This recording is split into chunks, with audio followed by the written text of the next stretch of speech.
nom du Père, et du Fils et du Saint-Esprit, ainsi soit-il. Venez, Esprit Saint, remplissez le cœur de vos fidèles et allumez en eux le feu de votre amour. Voyez votre Esprit, Seigneur, se faire une création nouvelle. Et pour renouveler la face de la terre. Prions. Ô Dieu, qui avez daigné envoyer votre Esprit sur ce monde, donnez-nous par ce même Esprit de comprendre et d'aimer ce qui est bien, de jouir sans cesse ces divines consolations par le même Jésus-Christ notre Seigneur. Ainsi soit-il. Je vous salue Marie, pleine de grâce, le Seigneur est avec vous. Vous êtes bénie entre toutes les femmes, et Jésus, le fruit de vos entrailles, est béni. Sainte Marie, Mère de Dieu, priez pour nous pauvres pécheurs, maintenant et à l'heure de notre mort, ainsi soit-il. Nous, saints anges gardiens, Veillez sur nous. Saint Pédis, Priez pour nous. Saint Joseph, Priez pour nous. Saint Thomas d'Aquin, Priez pour nous. Saint Ignace de Loyola, Priez pour du nous. Père, du Fils et du Saint-Esprit, ainsi soit-il. Et le soir,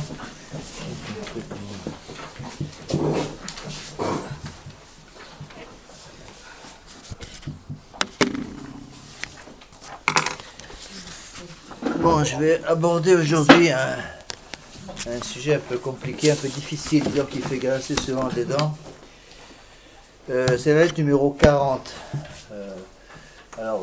C'est un peu l'exception. Là, j'ai repris un texte écrit il y a plusieurs années par Monseigneur Williamson. Donc, je vous dis tout de suite que je ne suis pas entièrement d'accord avec le texte. Il y a des idées intéressantes et je crois qu'il a au moins mis le doigt sur une plaie. Je voudrais prendre ce qui est bon dans le texte.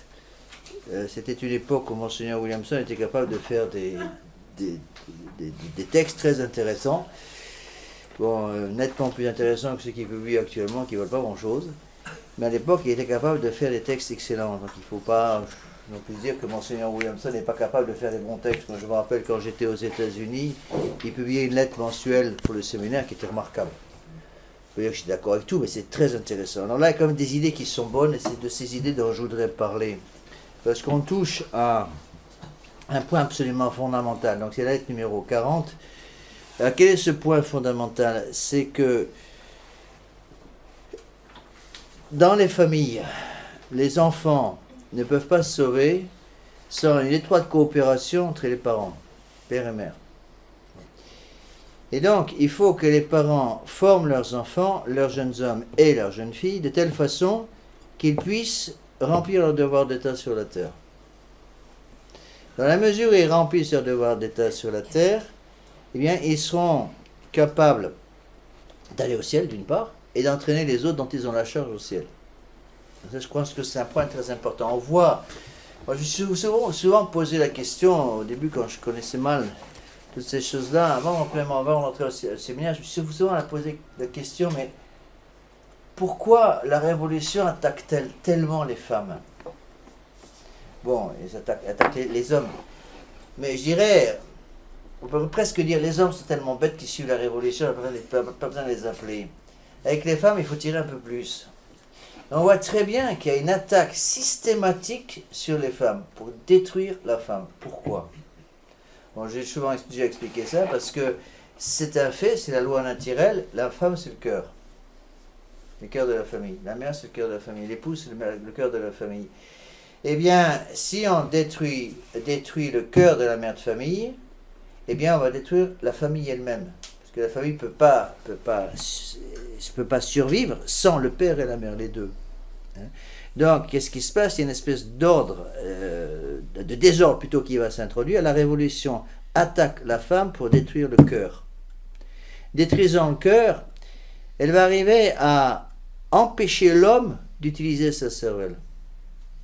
La femme étant attaquée, l'homme ne sera plus se comporter comme il doit se comporter dans une famille. Je ne fais pas attention.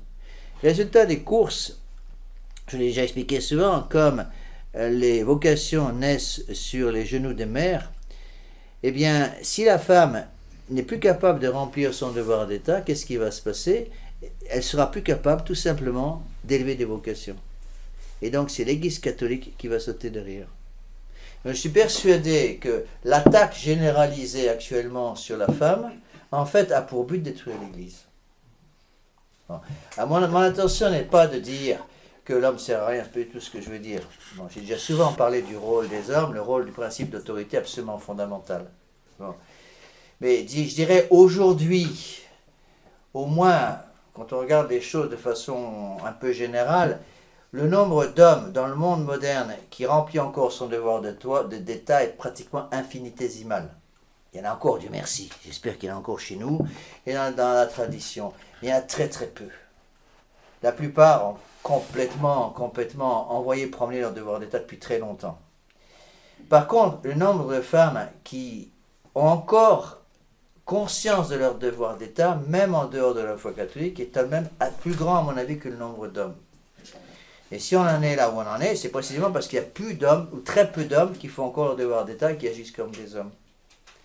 Donc on voit très bien, je vais déjà expliquer souvent, que la révolution en face de nous, si vous voulez, a procédé par étapes vers le bas. Toujours en train de détruire un peu tout. J'ai expliqué ça souvent, donc je n'y reviens pas. Donc elle a franchi toutes les étapes depuis, si vous voulez, le plus haut sommet de la civilisation chrétienne. On dit que c'est le XIIIe siècle, avec le siècle de Saint-Louis.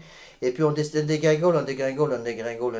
Donc on va passer du Moyen-Âge à la Renaissance, de la Renaissance au début de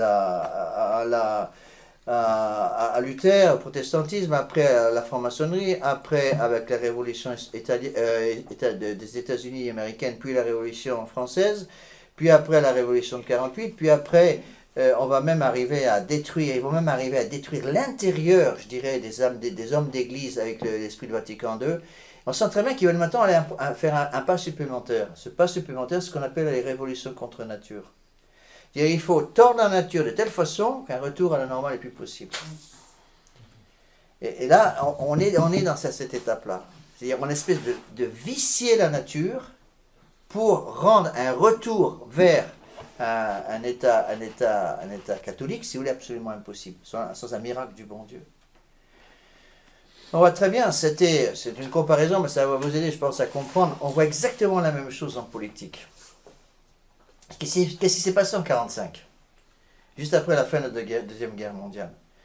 Les hommes politiques, surtout en France, c'est très net, ont voulu s'attaquer au principe même d'une civilisation catholique en France pour rendre impossible un retour à une civilisation chrétienne en France.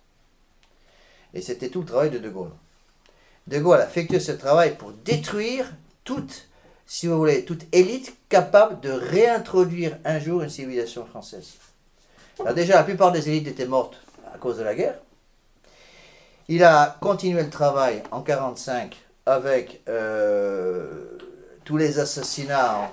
Les historiens disputent pour niveau des chiffres, mais tout le monde est d'accord qu'il y a au moins 100 000 personnes qui sont mortes assassinées à ce moment-là par De Gaulle pour régler ses comptes et empêcher justement un retour d'une civilisation catholique. Après, il y a eu la même chose à la fin de la guerre d'Algérie. Et donc, si vous voulez, on sent très bien que le principe d'autorité catholique a complètement sauté. Vous ne voyez pas que c'est De Gaulle qui a fait sortir en 1958, la Constitution de 58, le mot chrétien de la Constitution. C'est lui qui l'a fait sortir. Bon. Il ne faut pas oublier que la Révolution, c'est pour ça que ça me fait bien rire quand les gens nous disent que la Révolution vient de gauche. N'oubliez pas que les plus grandes révolutions viennent toujours d'hommes de droite. Qui est-ce qui a introduit le principe de l'avortement en France? C'est Giscard d'Estaing, qui soi-disant de droite. Hein? Donc quand on voit certaines des sorties de Sarkozy, par exemple, eh bien, qui est considéré comme un homme de droite, bon, ça fait doucement rire, quoi. Et donc il faut bien comprendre ces choses-là. Et là, je crois que Monseigneur Williamson touche un point qui est très précis. Bon. Encore une fois, je n'ai pas du tout l'intention de donner, je ne veux absolument pas donner l'intention que je suis contre les femmes, mais pas du tout. Pourquoi? Parce que il faut revenir à la loi naturelle. La loi naturelle, c'est que la société est fondée sur une famille. La famille est la cellule de base de la société. Pour qu'une famille puisse fonctionner normalement, il est absolument indispensable que la femme fasse son devoir d'État et que le mari fasse son devoir d'État. Bon. Alors, les maris actuels, sauf exception qui confirme la règle, dans le monde de la tradition, j'espère un peu, encore pas partout, les maris ont complètement abandonné depuis longtemps le combat, mais comme la femme, si vous voulez, est plus ancrée, je dirais, que l'homme dans sa féminité, manifestement, la révolution a plus de mal pour détruire la femme que pour détruire l'homme. Elle a déjà détruit, la révolution a déjà détruit le cerveau de 99,9% des hommes. Donc, prenez quantitativement le nombre d'hommes en France qui a encore conscience de son devoir d'État en tant que chef de famille, bon, est infinitésimal, encore une fois, par rapport au nombre d'hommes qui suivent le principe de la révolution. Malheureusement, c'est comme ça. Bon. N'oublions pas cependant que le bon Dieu n'est pas démocrate, hein, donc il n'utilise pas le nombre. Il a besoin d'une élite. Et qu'un homme qui fait son boulot, il fait un travail, cet homme qui fait son travail de chef de famille peut sauver des tas d'âmes. D'accord? Mais on sent très bien que la Révolution a eu plus de mal avec la femme. Donc il faut détruire par tous les moyens la femme. Et un des moyens qu'utilise la Révolution, c'est absolument clair, c'est que la Révolution va pousser l'homme à agir comme une femme et pousser la femme à agir comme un homme. Ça, c'était le début. Bon. Maintenant, il passe à un degré supplémentaire, un degré encore supplémentaire dans la corruption, et c'est de faire croire que l'homme et la femme sont égaux. C'est toutes les histoires absolument invraisemblables de la théorie du genre et tout ça, que l'homme n'est pas homme ou femme, mais que l'homme n'est pas masculin ou féminin, mais qui se fait homme ou femme selon ses désirs. Enfin, n'importe qui a encore 2 grammes de bon sens sait que c'était une stupidité sans nom, mais ça marche parce que les gens veulent détruire la révolution, veulent détruire la loi naturelle.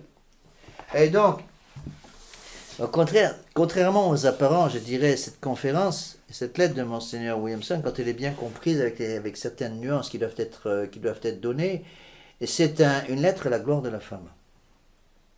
C'est-à-dire que remettons la femme là où le bon Dieu a voulu la mettre. Bon, je prends toujours le même exemple, qui est un exemple qu'on trouve par exemple chez Saint François de Sales, chez beaucoup d'autres personnes, que chacun doit être à sa place pour que le bien commun soit rempli, pour que la société tourne normalement. Et c'est Saint François de Sales, j'aimais bien, il avait une comparaison, il y a d'autres saints qui ont fait cette même comparaison, il comparait toujours notre Seigneur Jésus-Christ à un jardinier. D'accord, je vous ai déjà donné souvent cette comparaison, mais je pense qu'elle explique bien les choses. Il dit, bon, le jardinier, il entretient le jardin de notre âme, d'accord, notre âme est comme un jardin, et il va mettre des fleurs dans ce jardin. Bon. Eh bien, pour que le jardin soit beau, il faut que les fleurs soient différentes. Si toutes les fleurs sont identiques, ça va détruire une partie de la beauté du jardin. Saint Thomas d'Aquin a la même explication d'ailleurs. Et donc, le bon Dieu, qui est jardinier divin de notre âme, va mettre certaines fleurs à certains endroits et d'autres fleurs à d'autres endroits. Donc, il importe que chacun soit là où le bon Dieu le veut. Donc, l'expression de Saint François de Sales, c'est « il faut fleurir là où le jardinier vous a planté, et pas ailleurs ». Bon. Il y a des fleurs qui sont très belles, tout le monde peut les voir parce qu'elles sont à une place dans le jardin qui est très visible, parce que c'est des fleurs importantes. Par exemple, une belle rose qui est au centre du jardin, tout le monde la voit. Si le bon Dieu a voulu faire de vous une rose, à tel endroit dans le jardin, il faut que vous grandissiez dans ce jardin, à l'endroit où le bon Dieu vous a planté. Mais le bon Dieu a un coin du jardin, sous la mousse, il y a peut-être une petite violette. On ne la voit pas, on la sent pratiquement, on arrive à la sentir, parce qu'il y a une odeur pour la violette, mais cette violette, son devoir d'état, c'est d'être là où le bon Dieu l'a mise, cachée sous la mousse et sous les pierres. À partir du moment où cette petite violette fait ce qu'elle a, remplit son devoir d'état, elle participe au salut des âmes de la même façon que la rose qui fait son devoir d'état. Vous comprenez ce que je veux dire? Ça, c'est capital à comprendre. Eh bien, la Révolution a travaillé avec ça, en poussant la petite violette qui remplit son devoir d'état en étant une petite fleur de rien du tout, qui est cachée sous la mousse et sous les feuilles et sous les pierres, en lui disant, tu vois, il faut que tu deviennes comme la rose. Eh bien, en poussant la violette à devenir comme la rose, la violette va se détruire. Parce qu'elle n'est pas faite pour être rose. De la même façon, imaginez une rose qui est supposée être rose, être plantée au centre du jardin pour que tout le monde la voie.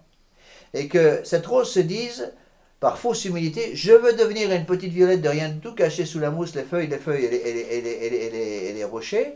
Eh bien, la Révolution a poussé la rose à devenir une petite violette, parce qu'ainsi elle ne fait plus son devoir d'état. Il y a une autre façon d'expliquer la chose, je l'ai souvent utilisée, on la trouve par exemple dans Saint François, dans Sainte Thérèse de l'Enfant Jésus, elle compare l'âme à un verre. Il dit, imaginez que vous avez un petit verre de 25 centilitres, et bien il faut que votre âme qui est représentée par le verre soit pleine. À partir du moment où vous avez le verre plein, vous avez rempli votre devoir d'état. Si vous êtes un verre de 25 centilitres, c'est ce que vous demande le bon Dieu. Mais si une autre âme a un verre qui fait 1 litre, eh bien on ne peut pas dire, imaginez ce verre qui dit, ah ben, égalité, tout le monde est égaux, donc moi je veux 25 centilitres de grâce, comme là-dedans, comme ça j'ai 25 centilitres ici, le bon Dieu est content ici, donc il va être content avec moi. Non. Parce que une âme qui a une taille spirituelle de 25 centilitres, à partir du moment où elle remplit cette âme est remplie avec la grâce du bon Dieu, elle fait son devoir d'état, elle aura un haut degré de gloire au ciel. Par contre, cette âme qui est beaucoup plus grande, qui est supposée donner beaucoup plus, et recevoir beaucoup plus, si elle n'a que 25 centilitres, le bon Dieu va la condamner. Et donc, le bon Dieu exige à ce moment-là de cette âme qu'elle soit, que le verre soit plein, donc qu'il y ait 1 litre de grâce. Vous voyez ce que je veux dire? Eh bien, ça, c'est quelque chose que la révolution ne peut pas sortir. Qu'est-ce que dit la révolution pour détruire cet ordre surnaturel que le bon Dieu a mis, basé sur une nature? N'oubliez pas que la grâce ne détruit pas la nature. La révolution utilise le mot égalité. D'accord? Égalité. Donc, en disant, il faut détruire cet ordre parce que les choses sont inégales. Cette âme est plus petite que celle-là, il faut que toutes les âmes soient égales. Et la révolution sait très bien ce qu'ils font, qu'en imposant cette égalité, on va détruire les principes mêmes, la fondation même de la famille et de la société. Eh bien, c'est ça qu'il faut arriver à comprendre. Et ce sont ces genres d'explications, on ne peut même plus le donner quand on parle des gens qui sont plus catholiques. Parce que dès qu'on explique ces choses-là, même à des gens de bonne volonté, mais qui ne sont pas catholiques, ils sont incapables de comprendre ces choses-là. Ils vont pousser des cris de putois en disant, vous ne vous rendez pas compte, vous mettez une différence entre l'homme et la femme, bien sûr. L'homme et la femme ne sont pas égaux, ils sont complémentaires. Alors attention, il faut faire, et moi je vous ai déjà expliqué souvent ça quand j'ai parlé de la famille, ça ne veut pas dire que la rose a le droit d'écrabouiller la violette et que le grand verre a le droit d'écrabouiller le petit verre, parce que chacun doit être à sa place. Donc, l'homme et la femme sont complémentaires. Ça ne veut pas dire que la femme a un rôle moins important dans la famille. Elle a un rôle différent. Elle est la reine. Elle doit agir comme telle. L'homme est roi. Il doit agir comme tel. Bon. Certes, c'est l'homme qui est chef de famille, qui est chef de la famille. Il suffit de dire un truc comme ça, aujourd'hui, pratiquement, dans quelques années ou dans quelques mois, simplement de dire que l'homme est chef de famille, on va nous mettre en prison pour ça. Parce qu'on va dire, monsieur, vous êtes un réactionnaire de dire que l'homme est chef de famille. C'est vrai. Alors à ce moment-là, il faut dire, et si je dis que la femme, l'épouse est reine de la famille, vous me mettez en prison aussi? Vous voyez? Donc, on voit très bien comment ils ne peuvent plus supporter l'ordre naturel. Pourquoi? Parce que, encore une fois, vous savez, n'oublions pas qu'on a à se battre, c'est Saint Paul qui le dit, contre, non pas les puissances physiques, corporelles, mais les puissances spirituelles. Vous voyez? Et le démon tire la révolution. Il ne faut jamais oublier que le principe, la cause efficiente de la révolution, c'est le démon. Hein. Donc c'est le démon qui tire tout ça. Et lui, il sait tout ça. Il sait qu'il faut, en attaquant la nature, on va rendre la nature tellement viciée que la grâce ne pourra plus se poser. Puisque la grâce ne détruit pas la nature, mais l'élève. Donc la grâce travaille sur une nature préexistante. La grâce travaille sur une nature préexistante. Est-ce que la grâce peut travailler sur pas une nature qui préexiste? Strictement parlant, non. Bien que le bon Dieu puisse faire un miracle. Mais là, c'est le domaine du miracle. D'accord? Donc la grâce peut travailler sur une nature préexistante. Donc qu'est-ce que fait la révolution? Détruire la nature préexistante pour qu'elle soit plus capable de faire son travail, de préparer le terrain à la grâce. Bon, on peut une comparaison, genre comparaison que Monseigneur Williamson nous faisait souvent au séminaire quand on ne comprenait rien à tous ces trucs-là. Il nous disait, imaginez une piste d'atterrissage pour un avion. L'avion a besoin d'une piste d'atterrissage pour atterrir. Eh bien, vous voulez empêcher l'avion d'atterrir, d'amener les vivres dont on a besoin. Qu'est-ce que vous faites? Vous pouvez essayer de descendre l'avion en plein ciel, ce qui n'est pas évident. D'accord? Deuxième chose que vous pouvez faire, vous détruisez la piste d'atterrissage. L'avion arrive, chargé de carburant, chargé de médicaments, chargé de nourriture. Il ne peut plus atterrir parce qu'il n'y a plus de piste d'atterrissage. Vous comprenez? Et c'est exactement ce que fait la révolution actuellement. Une fois qu'on a compris ces choses-là, on a compris beaucoup de choses. Alors, j'ai rajouté dans cette lettre, donc la lettre numéro 40, donc le texte est de Monseigneur Williamson. C'était un texte qui était paru aux États-Unis il y a assez longtemps. Et je l'avais trouvé là-bas et je l'avais traduit et publié en France. J'étais à l'époque dans la fraternité sacerdotale Saint-Pédis. Mes supérieurs étaient furieux parce que j'avais traduit cette lettre. Alors évidemment, ils n'osaient pas me le dire directement, Parce que la lettre étant écrite par Monseigneur Williamson, qui à l'époque était membre de la Fraternité, moi aussi, ça faisait un peu désordre de me dire, vous n'avez pas le droit de publier les papiers préparés par Monseigneur Williamson. Alors mes supérieurs m'ont dit, la lettre de Monseigneur Williamson est très bien pour les États-Unis, mais ne s'adapte pas à la France. Donc on m'a interdit de la publier. Bon. Vous voyez, mais... donc j'ai dû rajouter des choses, parce qu'à mon avis, il y a des détails, des distinctions qui n'ont pas été faites par Monseigneur Williamson, qui ne travaille pas dans la dentelle. Bon, et parfois, il y a des distinctions qu'il ne fait pas. Hein. Alors, j'ai rajouté donc en haut de la page 1, donc colonne de gauche, en haut, dans les textes en italique, le texte en italique est de moi. D'accord? C'est pour ça que je l'ai mis en caractère différent, pour qu'on voit bien que le texte qui est de Monseigneur Williamson, le texte qui est de moi.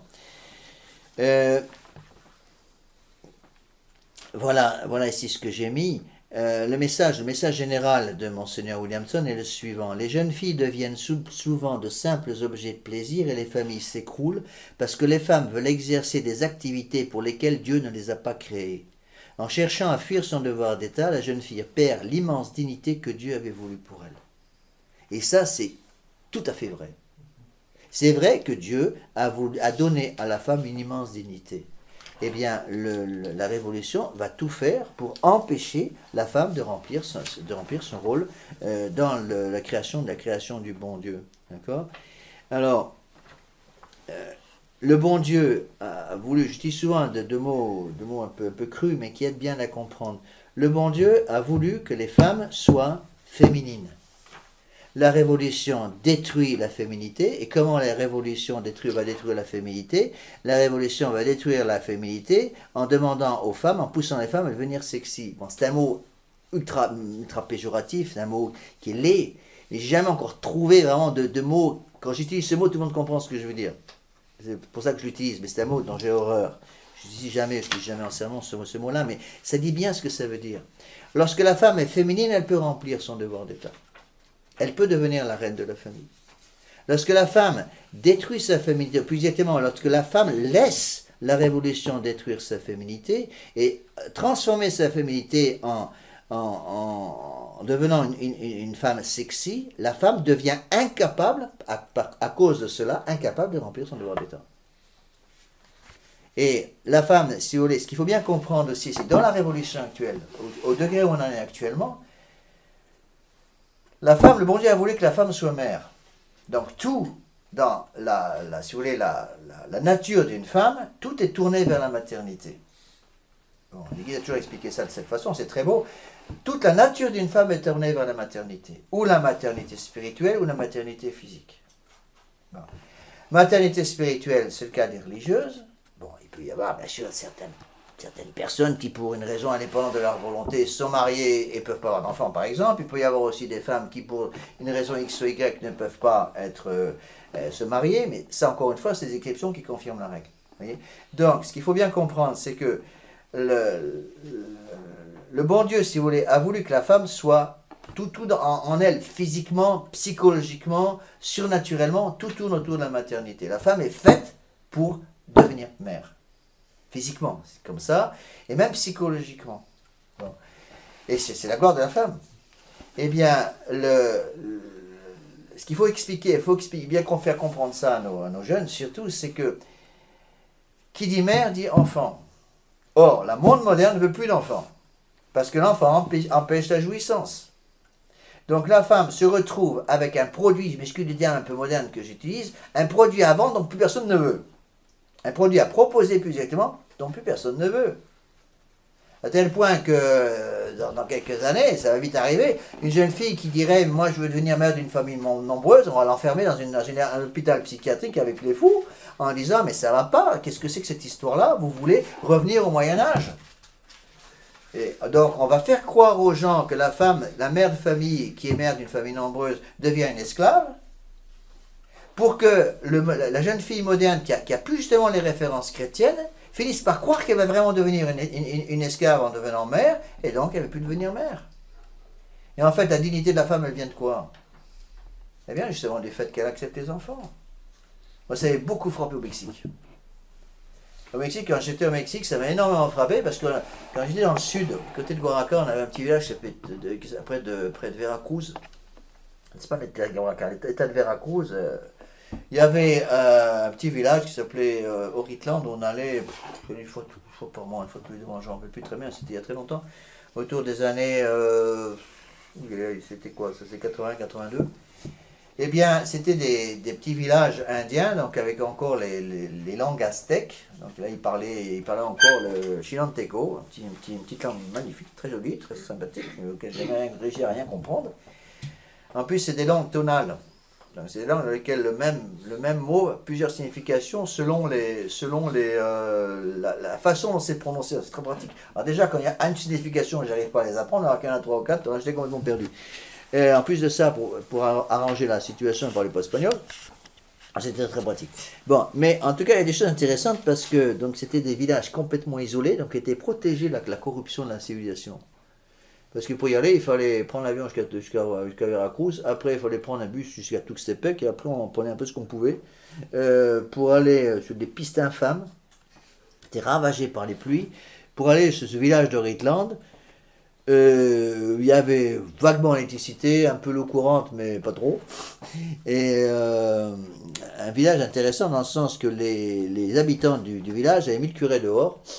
Et c'était le monde à l'envers, c'est-à-dire le curé officiel disait la messe dans une maison privée au pied du village, et l'église était ouverte uniquement auprès de Monseigneur Lefebvre. C'était pas mal. Bon.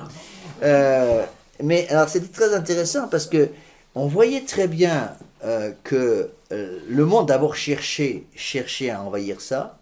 Le monde, comment venait le monde dans ces cas-là? Le monde tout simplement venait par les jeunes filles qui étaient parties, ou les jeunes hommes, mais surtout les jeunes filles.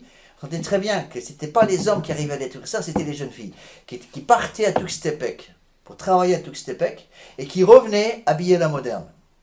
Là-bas, toutes les femmes étaient vêtues un peu comme un sari, je ne connais pas le nom exact, un peu comme un sari indien. Donc une robe très colorée, qui n'est pas en soie comme les saris indiens, mais qui est de tissus multicolores. Et il y a des tas de significations pour les couleurs. Et ils ont toute une série de règles là-bas. C'est-à-dire qu'une femme ne peut pas s'habiller comme elle veut.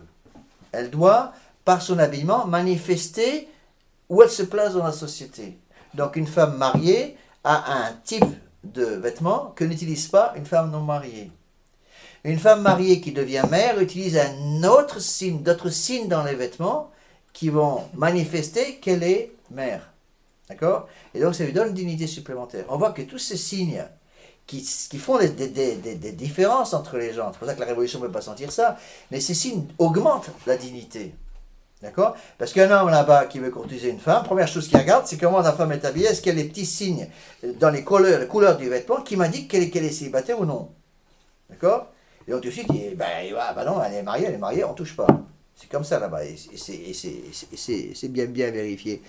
Et pour la petite histoire, je l'avais déjà dit, lorsque Notre-Dame de Guadeloupe est apparue en 1531, en décembre 1531, est apparue à Juan Diego avec le teint mat des Indiens, et avec le vêtement des Indiens, et avec tous les signes d'une femme mariée et enceinte. Voilà. Et c'est comme ça que quand les Indiens là-bas ont revu cette image, on dit mais elle est une des nôtres. Et tout de suite, il y a eu la conversion pratiquement tout le pays. Bon, pour revenir, si vous voulez, au point que j'essaie de vous expliquer, qui est très important d'expliquer à nos jeunes filles, c'est que la Révolution prétend que cette dignité que l'Église catholique seule peut donner correspond en fait à un esclavage. Et que donc il faut libérer les jeunes filles ou les femmes de cet esclavage de l'Église catholique pour donner la liberté de l'esprit moderne. Et en fait, c'est l'inverse qui se passe. La femme moderne est redevenue une esclave. On voit très bien, je vais déjà expliquer ça très souvent, je n'y reviens pas, qu'avant notre Seigneur Jésus-Christ, la femme était esclave. On voit très bien dans toutes les civilisations anciennes. Et comment est-ce que l'Église catholique a-t-elle rendu la dignité à la femme? D'abord, par la dévotion à Notre Seigneur Vierge Marie, et ensuite par la chevalerie. Ça, c'est au début du Moyen-Âge. Voyez, pour redonner cette dignité à la femme. On voit très bien que tant que la femme a eu cette dignité, elle n'a pas cherché du tout à devenir comme un homme. Parce qu'elle est différente. Elle est physiquement différente, psychologiquement différente, elle a une nature complètement différente, et elle sait qu'en cherchant à devenir comme un homme, elle va détruire son dignité. Donc littéralement, pour une femme, de chercher à devenir comme un homme, c'est détruire sa dignité, c'est donc du suicide. Quel intérêt de se suicider? Aucun. Alors évidemment, expliquer ça à un révolutionnaire, alors, c'est même pas la peine d'essayer. C'est ce genre de conférence, je pourrais pratiquement même pas la donner à la Fraternité Saint-Pédis. Fraternité Saint-Pédis, parce que l'esprit révolutionnaire, si vous voulez, est tellement passé que beaucoup de jeunes filles à la Fraternité Sacerdotale Saint-Pédis, en fait, acceptent les principes révolutionnaires, se considérer comme égaux aux hommes. De dire qu'on est différent, ça ne veut pas dire qu'on est inférieur. Ça ne veut pas dire qu'on est des vauriens, qu'on ne vaut plus rien en ce sens-là. D'accord? Quand quelqu'un remplit son devoir d'État, il remplit sa dignité pour laquelle le bon Dieu l'a voulu sur la terre. Le bon Dieu a donné une telle dignité aux jeunes filles qui n'est pas la même dignité qu'il a voulu pour les hommes, et que l'ordre va se réaliser, l'ordre naturel et l'ordre surnaturel vont pouvoir se réaliser dans la mesure où chacun est fidèle à sa dignité. Donc on revient à l'histoire que je vous ai donnée au début, cette comparaison toute simple. Si la rose remplit son rôle de rose, si la violette remplit son rôle de violette, les choses sont ordonnées, et à ce moment-là, les gens peuvent sauver leurs âmes facilement. Donc qu'est-ce que fait la Révolution? La Révolution intervertit tout et amène si vous voulez, ce mot épouvantable qui s'appelle l'égalité, qui n'a jamais existé dans l'Église catholique. Il n'y a jamais, le mot égalité n'existe pas dans l'Église catholique. L'Église catholique ne dit jamais que tous les hommes sont égaux. Les hommes sont tous égaux devant Dieu, oui, dans le sens qu'ils sont tous créatures. Dans ce sens-là, évidemment, on est égaux. Tous les hommes sont égaux dans le sens qu'ils sont tous créés par Dieu. Dans le sens qu'ils ont tous des devoirs à remplir à l'égard de leur Créateur. Ça, oui. Mais ça s'arrête là. Les hommes et les femmes sont différents. Vous voyez? Une fois qu'on a compris ces choses-là, on arrive à comprendre beaucoup de choses. Donc, dans la mesure où une jeune fille ou une femme remplit son devoir, elle obtient la dignité pour laquelle le bon Dieu a voulu la faire, a voulu en elle. Donc qu'est-ce que va faire la Révolution? On va essayer de couper la femme de sa fin éternelle et de sa fin naturelle. Quelle est la fin éternelle? Le salut de l'âme. N'oubliez pas que le but, la cause finale de la Révolution, c'est la damnation des hommes. Au niveau temporel, quel est le but, la raison pour laquelle la femme a été mise sur la terre? La femme a été mise sur la terre pour devenir mère. Bon. Encore une fois, il y a des exceptions, il peut y avoir même une maternité spirituelle, c'est le cas par exemple des religieuses. Une religieuse qui se donne au bon Dieu est mère. Elle est mère spirituellement parlant. Bon. Encore une fois, il peut y avoir des cas, souvent quand je donnais cette conférence, les dames qui venaient me voir en pleurs après, des jeunes filles me voir en pleurs, jamais, moi j'ai jamais pu me marier, alors je fais quoi là-dedans?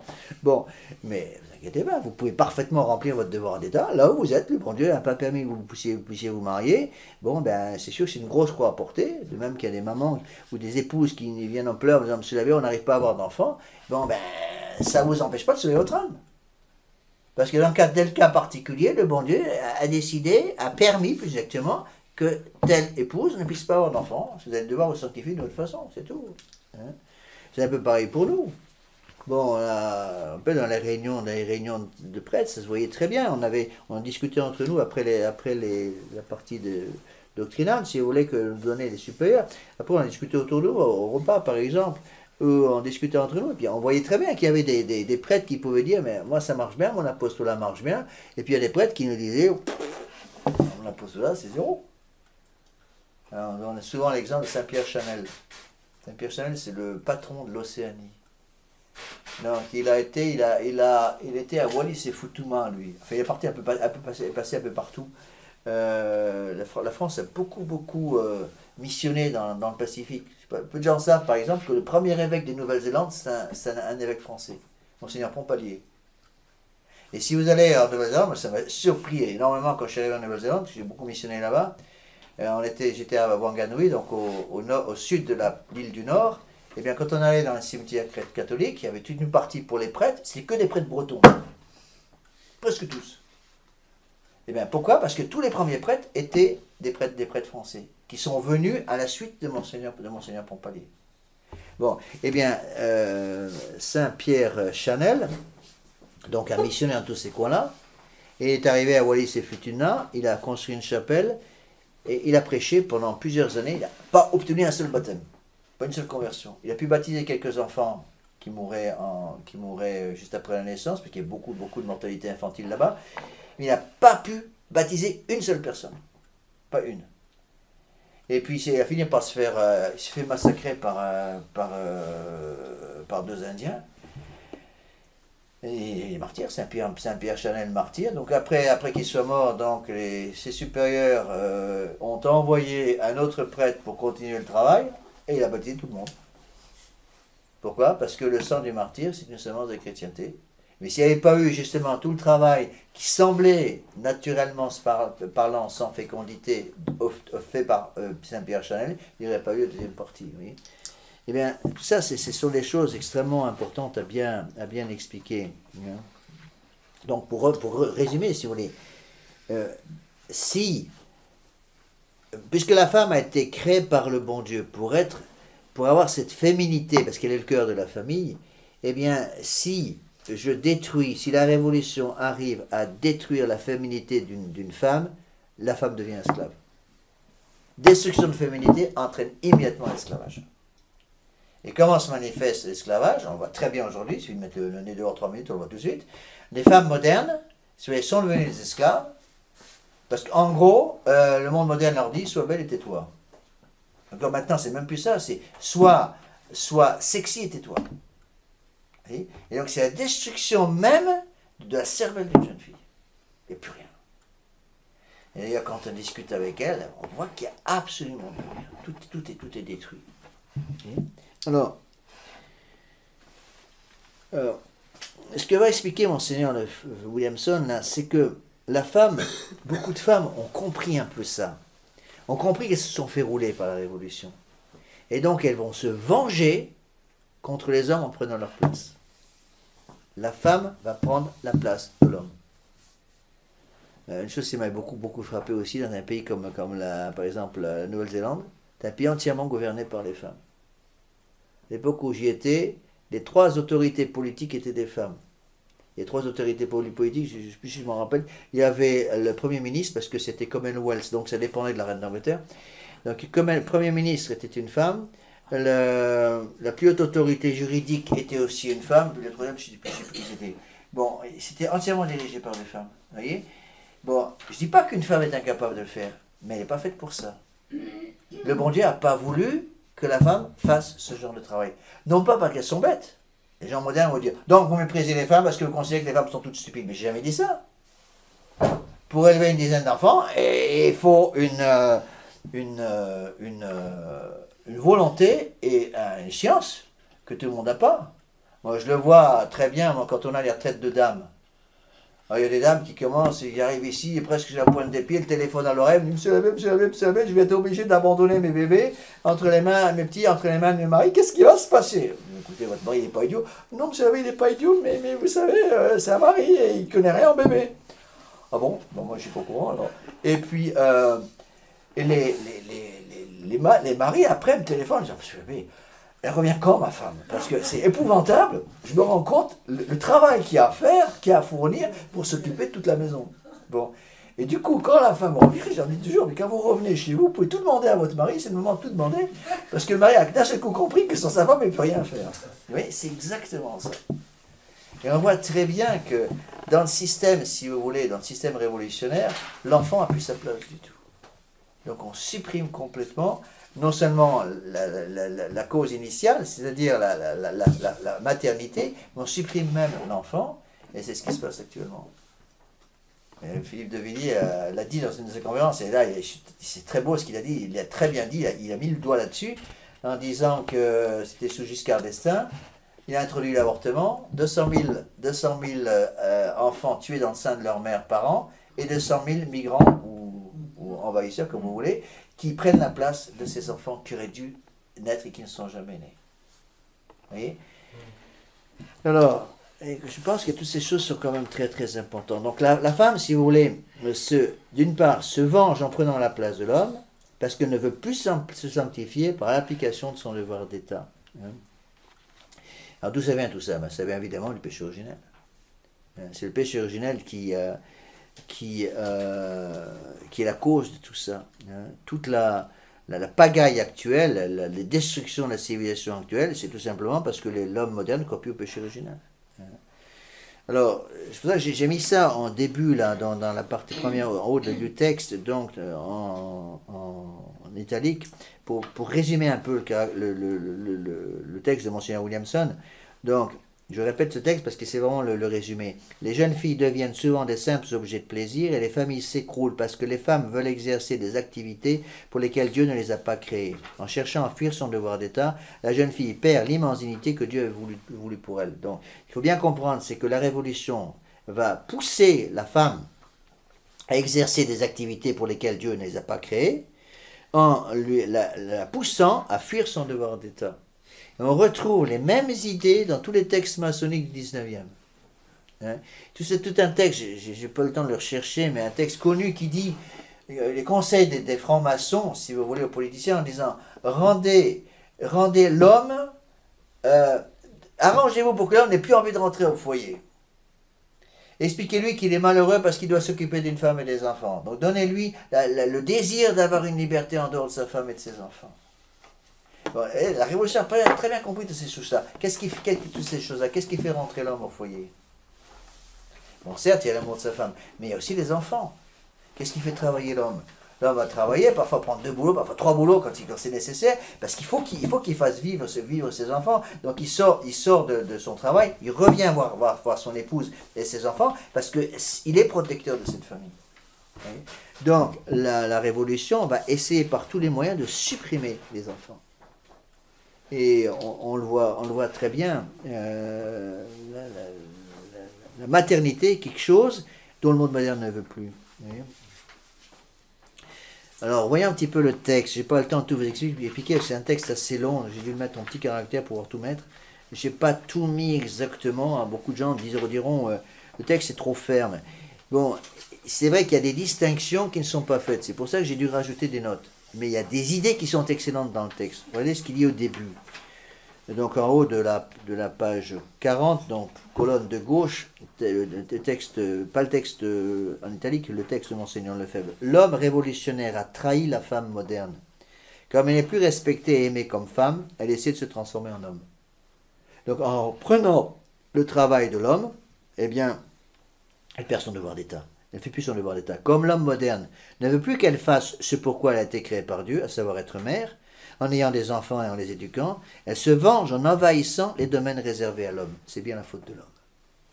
Donc, si on en est là où on est, c'est que l'homme ne veut plus faire son travail, ne veut plus faire son devoir d'État. Et c'est pour ça que, tout à fait au début, c'est quelque chose qui est peu connu, le père Vallée, qui est le prêtre espagnol catalan, qui a eu l'idée géniale de réduire l'exercice Saint Ignace d'un mois en 5 jours. Au début, c'était autour des années 1940, un peu même avant, il a commencé même autour des années 1925, et bien avant la guerre espagnole, donc la guerre des Rouges, et bien le père Vallée prêchait qu'aux hommes. Parce qu'à l'époque, il avait raison, les femmes, elles vont au ciel avec les enfants. Donc il faut s'occuper des hommes. Parce qu'il savait, si je peux convertir un homme, la famille va suivre. Bon. Actuellement, je pense que la situation a changé. Parce qu'autant surtout en Espagne, du début de l'apostolat public du Père Vallée, les femmes faisaient encore en général leur devoir d'État, et beaucoup de familles nombreuses. Bon, maintenant c'est fini, c'est terminé. Sauf exception dans les milieux de la tradition. Et encore pas toujours. Bon, et donc qu'est-ce qui se passe? Le Père Vallée au début prêchait qu'aux hommes. Parce qu'il disait, si j'arrive à convertir, Saint Ignace disait, si j'ai converti un roi, j'ai fait plus pour le royaume de Dieu que si j'ai prêché 10 croisades. Il avait raison. Mais on peut dire la même chose. Père Vallée disait, si j'ai converti un chef de famille, toute la famille va suivre. La femme et les enfants. Malheureusement, ça c'est fini maintenant. Pourquoi? Parce que la Révolution a tellement travaillé sur le cœur des femmes, que les femmes sont considérées comme la dernière roue de la charrette, et elles ne sont utilisées pratiquement que pour la jouissance des hommes. Et dans le monde moderne, c'est comme ça que ça se passe. Et donc, il faut actuellement prêcher aux femmes aussi. Pas simplement aux hommes, mais aussi aux femmes. Alors, bon, c'est un peu différent. Et je me suis aperçu, j'étais surpris d'ailleurs, parce que quand j'étais aux États-Unis, j'ai prêché je ne sais pas combien, une centaine de retraites aux États-Unis. Aux États-Unis, il fallait d'abord avoir les femmes, et les femmes après envoyer les hommes. J'arrivais pas à voir les hommes directement. Ici, c'est l'inverse. Ma grande surprise, j'ai eu beaucoup plus presque 2 fois plus d'hommes que de femmes en retraite. Alors qu'aux États-Unis, c'était l'inverse. Bon. Et après, ça s'équilibre un peu. Ici, je pense que c'est la même chose qui va se passer. Mais à l'inverse, c'est-à-dire d'abord les hommes et ensuite les femmes. C'est ça qui est bizarre, mais c'est comme ça. Vous voyez, donc il faut bien comprendre cela. Donc, si la femme envahit le domaine de l'homme, en fait, c'est pour se venger. Donc, ce qu'il faut, si vous voulez, au niveau de l'éducation, c'est capital à comprendre. Il faut donc éduquer nos jeunes filles pour qu'elles ne tombent pas dans le panneau et pas qu'elles regardent en quelque sorte du côté des hommes en disant « Quel dommage que je ne suis pas un homme. » Vous voyez, si vous voulez, c'est un peu une comparaison, mais j'explique souvent ça quand je prêche les exercices aux dames. C'est la femme qui est dans sa maison, qui est bien habillée, qui fait son devoir d'état, mais elle est toujours à la fenêtre et puis elle regarde dans la rue et dit oh là là, quel dommage, je regarde dans la rue, elles font ce qu'elles veulent, les femmes sont toutes en mini-jupe et en pantalon, en petit jean moulant. J'aimerais tant être comme elles, mais je suis catholique, alors. Je suis obligé d'avoir des robes longues jusqu'au bout des doigts de pied. Et puis toutes les 5 minutes sont à la fenêtre. Ah là là là. Et puis moi je suis obligé de m'occuper des enfants. Regardez ces femmes dans la rue. Elles font ce qu'elles veulent. Elles vont faire la bagne jusqu'à 2h du matin. Ah, qu'est-ce que j'aimerais bien être comme elles, mais je suis femme catholique. Alors, je peux rien faire. Je veux qu'on fasse avec des hommes comme ça. Et ça c'est le travail de la Révolution. De pousser les femmes à avoir honte de leur statut. Et de leur état. Donc c'est très important au niveau d'éducation d'éduquer les enfants pour que les enfants comprennent qu'ils sont tout simplement à leur place.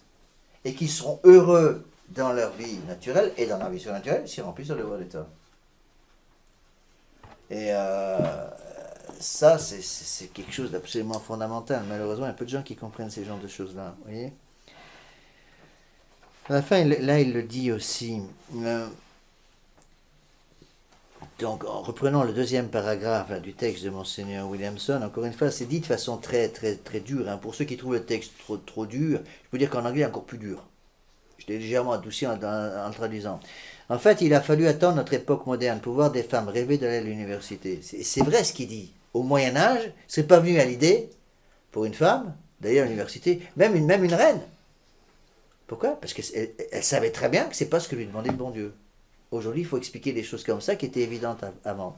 Mais cette idée est maintenant tellement passée dans les mœurs que même des catholiques ont de la peine à comprendre qu'il y a un problème.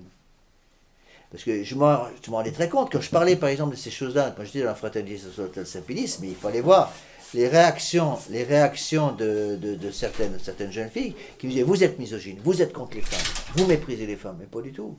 Même qui disaient « Oui, vous devez faire partie de ces catholiques qui pensent que les femmes n'ont pas d'âme ». C'est complètement idiot. Mais j'ai entendu des réflexions de ce genre. Et en fin de compte, c'est tout l'inverse. C'est tout l'inverse, c'est-à-dire que c'est précisément parce que j'ai une haute notion de la dignité de la femme que je pousse les jeunes filles et les mamans, indirectement, à remplir leur devoir d'État. Voyez ? Tout catholique ayant tant soit peu de respect pour la tradition reconnaît pourtant, par exemple, que les femmes ne doivent pas être ordonnées prêtres. Hélas, l'idée d'envoyer les femmes à l'université fait partie de cette attaque massive contre la nature créée par Dieu, attitude caractéristique de notre temps moderne. On en arrive même maintenant, ça commence à venir. Hein. On va avoir parfois, en principe, pas chez nous, mais dans la tradition, par exemple dans la fraternité sociale Saint-Pédis, je suis persuadé que maintenant, il commence à y avoir des jeunes filles libérales qui sont passées par les écoles libérales, qui commencent à se dire, puisque je dois être l'égal de l'homme, ben non, il faut que je puisse devenir prêtre. Voyez ? Est-ce que le bon Dieu, en interdisant aux femmes de devenir prêtres, est-ce que le bon Dieu, une seule seconde, a eu un mépris pour la femme ? Absolument pas. Si le bon Dieu avait voulu que les femmes deviennent prêtres, c'est sûr qu'il aurait demandé d'abord à sa mère de l'être. Il n'a pas voulu que sa mère devienne prêtre. Pourtant, l'amour du bon Dieu pour sa mère, c'est quelque chose d'inimaginable, on ne peut même pas expliquer ça.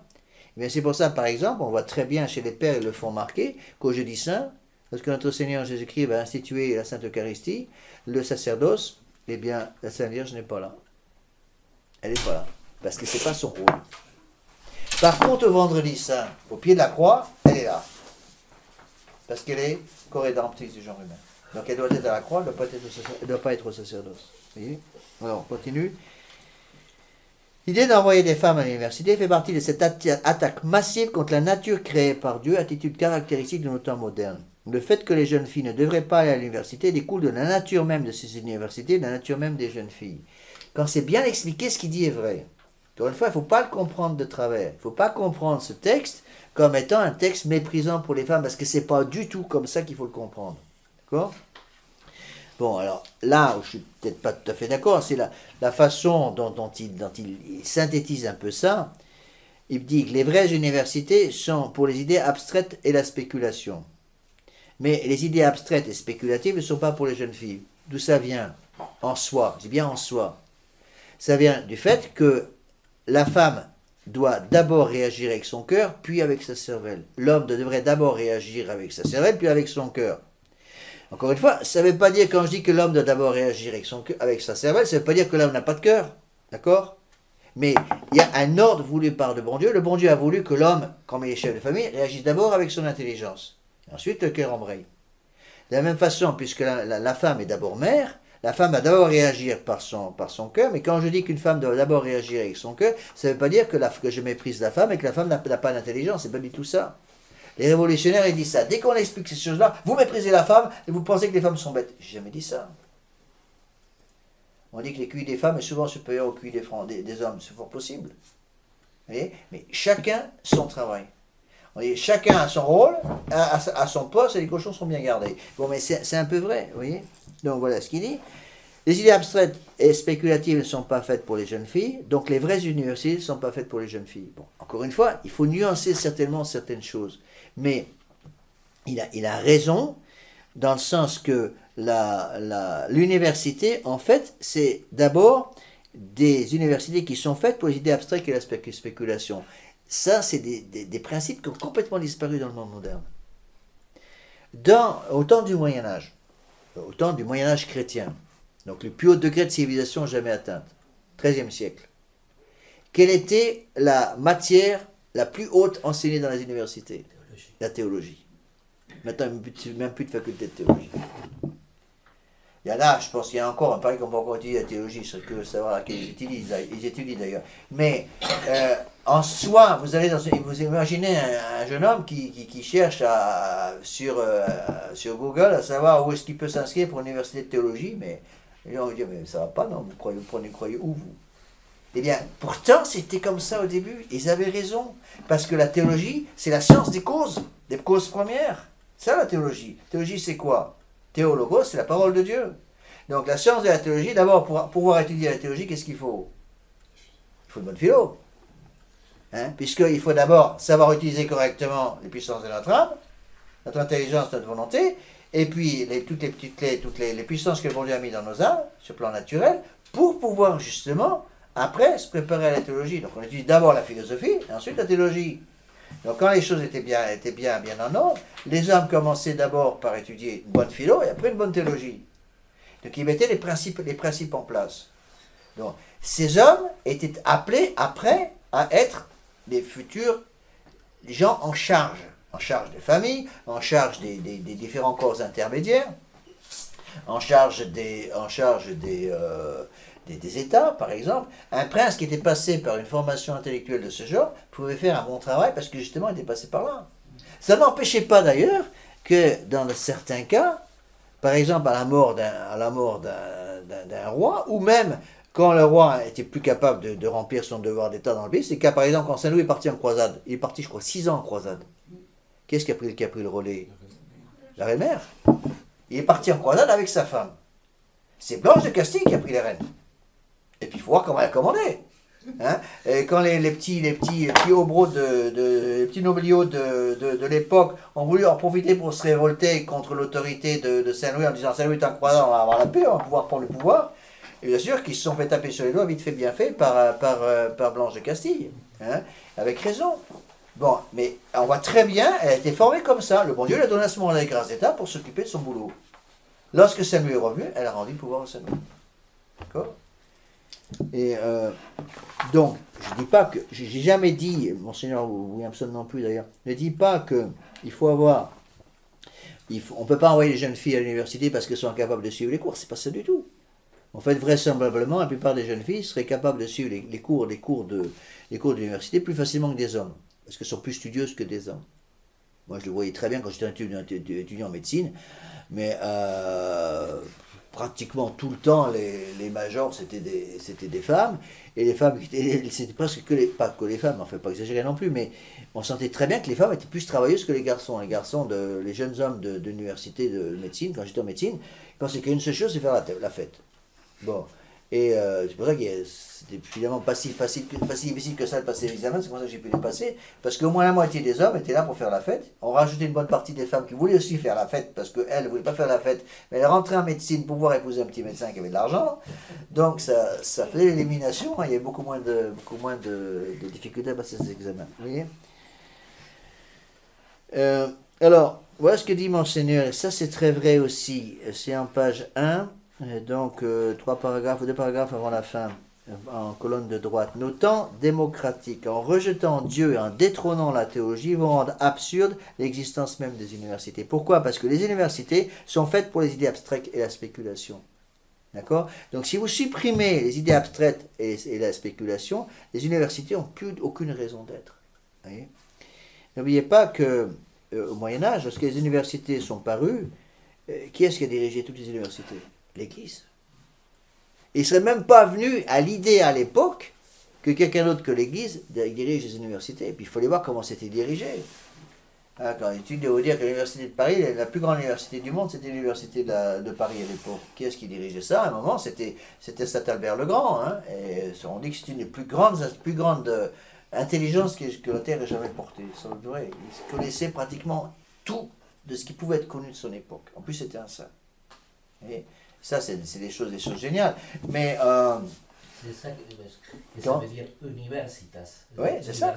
Ben, la science de l'univers, les universaux, la science universelle, c'est quoi? C'est la théologie. Donc, on montait au premier principe. Maintenant, l'homme moderne incapable de monter au premier principe parce que sa philosophie aura du nombril, comme on dit, et ne se préoccupe plus du tout des choses importantes, il s'occupe des choses de détail. D'accord? Alors, qu'est-ce qui se passe? Comme l'homme ne veut plus remplir son devoir d'État, la femme ne veut plus remplir son devoir d'État, dans les universités, d'abord, première chose, ils ne veulent plus parler des choses abstraites et des spéculations, ne veulent plus mettre la théologie en première place. La théologie, non seulement n'a pas été mise à la dernière place, c'est éliminée complètement, purement et simplement. Donc en plus de ça, vous mettez donc là-dedans, dans les universités, c'est le cas, maintenant en France on voit très bien, dans les universités, vous mettez en plus jeunes hommes et jeunes femmes ensemble, une promiscuité qui est là immédiatement à cause du péché originel. Eh bien, résultat pratique, qu'est-ce que dit Monseigneur Williamson, observez le gâchis visible sur le campus de n'importe quelle université aujourd'hui. Des hommes qui sont devenus des nouilles sans colonne vertébrale et des femmes sans aucune valeur morale. Ça, je l'ai vu de mes yeux vus dans les universités. J'ai fait médecine, pas entièrement, mais j'ai quand même un peu connu les universités avant de rentrer en séminaire, c'était ça, quoi. Vous voyez? Telles universités, page 2, telles universités qui enseignent le mépris de Dieu et de la nature vont ne faire qu'une bouchée de la foi de ces jeunes, de leur moralité et de leur bon sens. Et donc, c'est ce que la conclusion que Monseigneur Williamson va donner, c'est que quand une jeune fille a compris ces choses-là, elle ne va pas vouloir gâcher en quelque sorte l'argent de ses parents, et elle va faire ce pourquoi elle a été mise au monde. Vous voyez? Alors, encore une fois, je ne dis pas que dans certains cas particuliers, une jeune fille, pour certaines raisons, puisse aller à l'université. C'est pas ce que je dis, mais n'oubliez pas que dans les universités modernes, qu'est-ce que c'est qu'une université moderne? C'est une gigantesque poubelle, les universités modernes. Vous envoyez une bonne fille là-dedans, eh bien, la fille va être complètement perdue. Moi, je l'ai vu de mes yeux vus en médecine. Quand j'étais en médecine, en première année, je ne connaissais pas les milieux universitaires du tout avant d'arriver. J'étais à Marseille, à l'université de Marseille, la médecine de Marseille. On voyait très bien toute une série de jeunes filles il fallait travailler très dur, parce qu'il y avait un numéro de clausus assez élevé, on en prenait 1 sur 10, donc il fallait vraiment travailler énormément, jusqu'à minuit tous les jours, pour pouvoir passer les examens. Et il y avait à l'époque, je ne sais pas si ça existe toujours, pour passer les 2 premières années, on avait 3 ans. Donc on avait droit à un redoublement, pas 2. Après, c'était fini, on était éliminé. Et puis en plus de ça, seuls les premiers pouvaient demander médecine. Sinon, il fallait demander dentaire ou pharmacie. À l'époque, c'était comme ça. Je ne sais pas si c'est toujours comme ça. Eh bien, je voyais très bien. Il y avait toute une série de jeunes filles qui étaient venues, au début, qui étaient des bonnes filles. Je ne dis pas qu'elles étaient catholiques, mais on voyait des filles studieuses, des filles habillées à peu près correctement. Et on pouvait voir les changements en 3 mois. Au bout de 3 mois, ces jeunes filles prenaient si vous voulez, l'esprit de l'université et étaient devenues pratiquement des prostituées. En gros, c'était ça. Et les seuls qui arrivaient à sortir là, j'avais remarqué, c'était celles qui ne passaient pas les nuits dans les centres universitaires.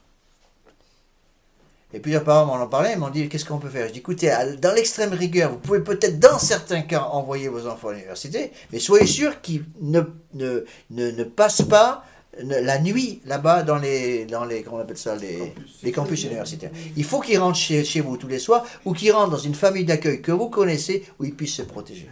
Et j'ai connu des jeunes qui ont pu se protéger comme ça. Ils rentraient ensemble à l'université, des jeunes de bonne famille, catholiques, et ils étaient à l'université, et dès qu'ils avaient fini les cours, ils rentraient dans leur famille, ou dans une famille d'accueil, ou dans une maison, un appartement loué, où ils vivaient ensemble, les garçons ensemble, et là, ils prenaient une certaine vie, il y avait une certaine vie spirituelle ensemble. Par exemple, ils se retrouvaient ensemble, ils avaient le chapelet ensemble pour arriver à tenir le coup, et ils s'entraidaient entre eux. Dans ce cas-là, c'est peut-être possible. Pas toujours, même comme ça, on a de la perte. Alors, au niveau des jeunes filles à l'université, dans certaines universités, c'est presque impossible. Je ne dis pas que c'est pas possible, mais presque impossible. Ouais, s'il y a trop de risques, vous risquez vraiment. Moi, j'ai vu des bonnes filles, mais des filles qui étaient vraiment la bonne patte, quoi. Mais au bout de 3 mois, déjà, on voyait les changements. Au niveau de la tenue, au niveau de la vulgarité, et puis au bout de 6 mois, c'était pareil, c'était les prostituées comme les autres, quoi. Vous voyez, et du coup, elles avaient perdu toute leur dignité. Alors, il y a peut-être des bons résultats parfois dans les examens, mais elles avaient perdu leur dignité. Alors, ça servait à quoi? Vous voyez? Donc,